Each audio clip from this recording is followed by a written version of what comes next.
তিনটি বিষয়ে পিতামাতার অবাধ্য হলেও আপনার গুনাহ হবে না। পিতামাতার কথা শোনা তো অন্যতম গুরুত্বপূর্ণ বিষয়, কিন্তু তিনটা বিষয় আপনি পিতামাতার অবাধ্য হতে পারবেন, এবং পারলে অবাধ্য হয় অনেক ক্ষেত্রে উচিত হয়ে যায়। এই তিনটা বিষয়, তার মধ্যে এক নাম্বার, এটা যেটা মোস্ট ইম্পর্টেন্ট, সেটা হচ্ছে পিতামাতা যদি আপনাকে কোনো খারাপ কাজের জন্য অথবা কোনো শিরকিয়াতের দিকে পিতামাতা ফোর্স করে যে এই কাজটা তুমি করো, অথচ আপনি দেখতেছেন যে শিরক হয়, বিদআত হয়, এটা গুনার কাজ, এরকম কোনো কাজ পিতামাতা করতে বললে এটা আপনি শুনতে পারবেন না। কারণ আল্লাহ রাব্বুল আলামিন পিতামাতার খেদমতের কথা যেখানে বলেছেন, পাশে আল্লাহ বলেছেন ওয়া ইন জাহাদাকা আন তুশরিকা বিহি শাইয়্যা, যখন পিতামাতা তোমাদের কোনো শিরকের ব্যাপারে বলবে এই কথা তোমাদের শোনা যাবে না, ফালা তুতিউহুমা, এই কথা কোশ্চেনকালে অনুগত করা যাবে না। ওয়া ইন জাহাদাকা, যখন পিতামাতা ফোর্স করবে আপনাকে, এটা ফোর্স করবে যে তুমি আন তুশরিকা বিহি শাইয়্যা, তুমি আল্লাহর সাথে শিরক করো বা কোনো কিছুর সাথে শিরক করো আল্লাহর সাথে, এইরকম ফোর্স করলেও আল্লাহ বলছেন যে এই কথা অনুগত করা যাবে না। এটা হচ্ছে এক নাম্বার।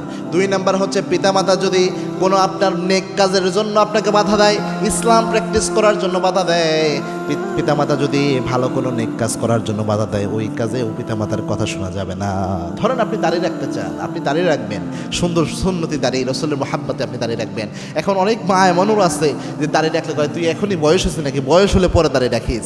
অনেক বোন আছে যিনি পর্দা করতে চায়, পরিপূর্ণ পর্দা, একদম হিজাব নিকাব মেনটেন করতে চায়, তো মা বলে এখনই কিসের পর্দা, বয়স হয়েছে তোর, বয়স হলে পরে তুই মুখ ঢাকিস, বিয়ে হোক এরপরে ঢাকিস, এখন এইভাবে এত বেশি করা দরকার নাই। বাধা সৃষ্টি করে কোনো পিতামাতা যদি শরীয়তের কোনো বিষয়ে বাধা সৃষ্টি করে, তাহলে ওই ক্ষেত্রে পিতামাতার কথা শোনা জায়েজ নাই। তিন নাম্বার হচ্ছে আপনার বিয়ের স্বাধীনতা, আল্লাহ রাব্বুল আলামিন কাকে বিয়ে করবেন এটার পছন্দের স্বাধীনতা ইসলাম আপনাকে দেয়, তবে তাই বলে প্রেম করে না, এটা আপনার পছন্দ করার স্বাধীনতা রয়েছে। অর্থাৎ আপনার আব্বা আম্মা জোর করে একজন হারামখোরের সাথে আপনার বিয়ে দিচ্ছে, কোনো বোনকে অথবা কোনো ছেলেকে দিনহীন কোনো মেয়ের সাথে জোর করে বিয়ে দিচ্ছে টাকার লোভে পড়ে, যৌতুক পাবে বড় অঙ্কের, এই লোভে পড়ে দিনহীন, ইমান নাই, দিনদারিতা নাই, এরকম একটা মেয়ের সাথে বিয়ে দিয়ে দিচ্ছে, অথচ আপনার ওই মেয়েকে কোনোভাবেই পছন্দ না। এরকম জিনিসে আপনি পিতামাতার অবাধ্য হতে পারবেন, বলবেন যে আমি একে বিয়ে করতে পারবো না। এরকম ক্ষেত্রে তাকে ডিনাই করা, তাকে তার কথার অবাধ্য হওয়া, এটা জায়েজ আছে। যদি বলে আমার আদেশ এটা, যদি আপনি দেখেন নিশ্চিত আপনি এই মেয়েকে বিয়ে করলে আপনার জীবন ধ্বংস হওয়ার অবস্থা, অথবা এই হারামখোরকে বিয়ে করলে একজন বোনের জীবন নষ্ট হয়ে যাওয়ার অবস্থা হয়ে যাবে, তো ওই ক্ষেত্রে ওই বোন তখন পিতামাতার অবাধ্য হতে পারবে।